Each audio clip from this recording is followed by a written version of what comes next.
Something historic, unprecedented, and quite surprising happened in 2020. No, not that.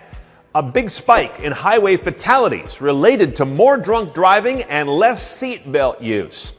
Here are some technologies coming to address both, whether you like them or not.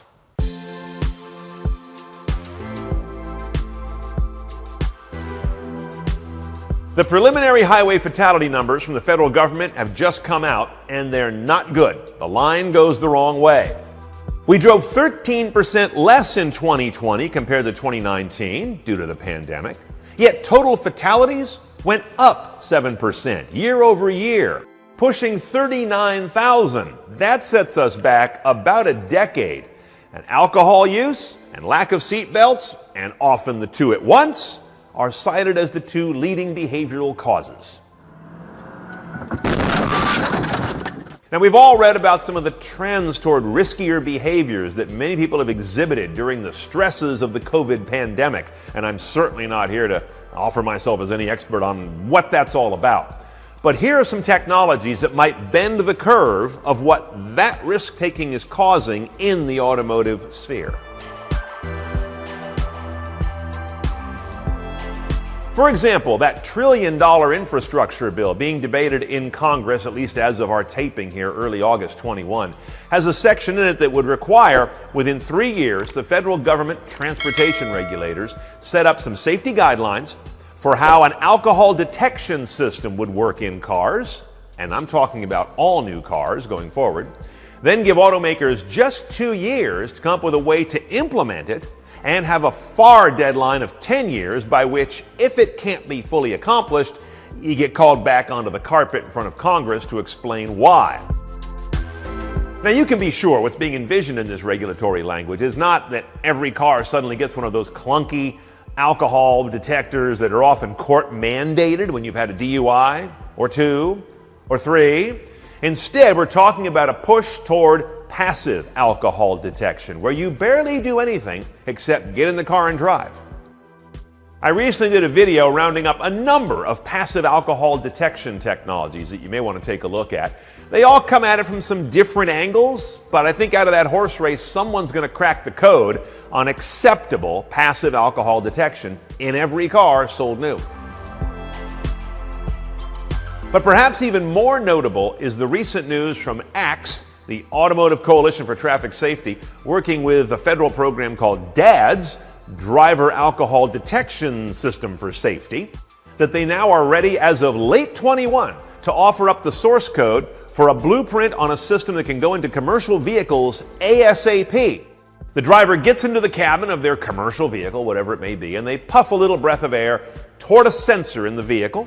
Wait for that to have a quick reading. If it's anything above 0 detected alcohol, the vehicle is locked out. Now, 2 things going on here. 1, a little puff of air that is intentionally directed, and 2, 0 tolerance of alcohol. That makes this system easier in commercial vehicles than the more nuanced version we would need, and they say they can do this by 2024 for private vehicles. That would require no puff of air. You just get in the vehicle and your exhalation is already measured automatically. And 2, it can be calibrated to a particular level based on the state you're in. 0.08 is the most common, but many states have been talking about bringing that down a few points. In any event, it's harder in the average person's car than in a commercial vehicle, but you can see the march of progress toward both.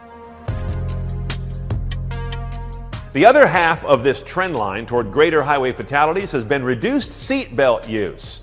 About half of all highway fatalities in 2020 were attributed to someone not being belted in. They either went bouncing around the inside of the cabin, which even despite the airbags, not a pretty scene, or got ejected from the car. Both of these big consequences of not being belted in. So how do we approach this? You may not know this, but in 1973, 1974, there was a single year when a law on the books said vehicles must have technology so the belt is buckled, closing an electric circuit loop, before the car can start. It didn't last long. There was a hue and cry to Congress by members of the public, and they actually rescinded this safety regulation after just about a year. That's pretty historic in itself. Safety rules usually only go one direction. The vehemence of hatred toward the safety belt interlock was matched perhaps only by the amount of hatred there was a couple decades later in the 90s when automatic motorized seat belts arrived on the scene. Remember these? Little part of the belt on a mouse track would come up here and attach up by your shoulder. Then when you got out, the thing would go back again. For some reason, people hated these things. I didn't particularly mind them, but maybe I'm weird. Bottom line is there's a lot of pushback out there when you try to enforce a technology that requires seatbelt use in cars. Go figure. But today's car buyers are decades later and different. We've become very used to the fact that safety is job one in a car. That used to be seen as kind of a weenie position decades ago in a more machismo era.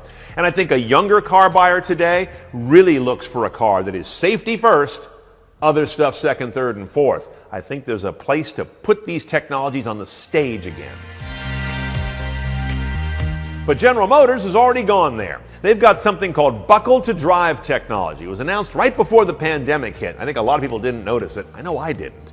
On a Chevy Traverse, for example, in teen driving mode, a mode you can set that's tied to a particular key for the car will start with the belt not connected. That's fine. But the car will not go into drive for 20 seconds, just long enough to be really annoying. Try getting in your car, especially with a teenager's patience, and sit for 20 seconds before you can drive off. That'll do the trick. Or look at some late model Subarus that have a chime reminding you to buckle up that actually has a caret. When you're stopped, it stops chiming. As soon as you move again, you get the stick. The chime comes back, and it gets louder the faster you drive, until it's quite loud. You can imagine other versions of this as well. Maybe the car only goes to a certain speed, 15 or 25, with the belt undone, at least for the driver. Maybe the audio system won't come on if the belts are not connected for every seat that can sense that there's someone sitting in it. And how do we do that? Well, that's easy. Today's airbags already use seat and occupant sensing, often graded to the point of it telling how heavy someone is, therefore calibrating the airbag that's in front of them. So a lot of the infrastructure for smart seat belts that know which ones of themselves should be buckled is already largely in place. Now I know some of you are automotive traditionalists and saying, I don't want some damn chip monitoring my belt, and if that chip goes out, I can't drive my car. I have news for you. Every single thing in your car, including the power windows, the sunroof, the turn signals, is run by a chip. So the idea that chips are going to fail because they're exotic isn't really the case anymore. If your car fails a lot, then you got a bad car. But for the most part, every vehicle is run by little electronic processors and lots of sensors, and they seem to work pretty well. I don't have a lot of fear this is going to be a brittle technology if we apply it to a seatbelt interlock. Even if we didn't have this spike in fatalities due to alcohol and lack of seatbelt use in 2020, the drumbeat is on. The technologies are there, and if we can apply them to cars reliably and affordably in the foreseeable future, so that cars themselves can play a role in divorcing themselves from risky behaviors that lead to death, the onus is on us to do so.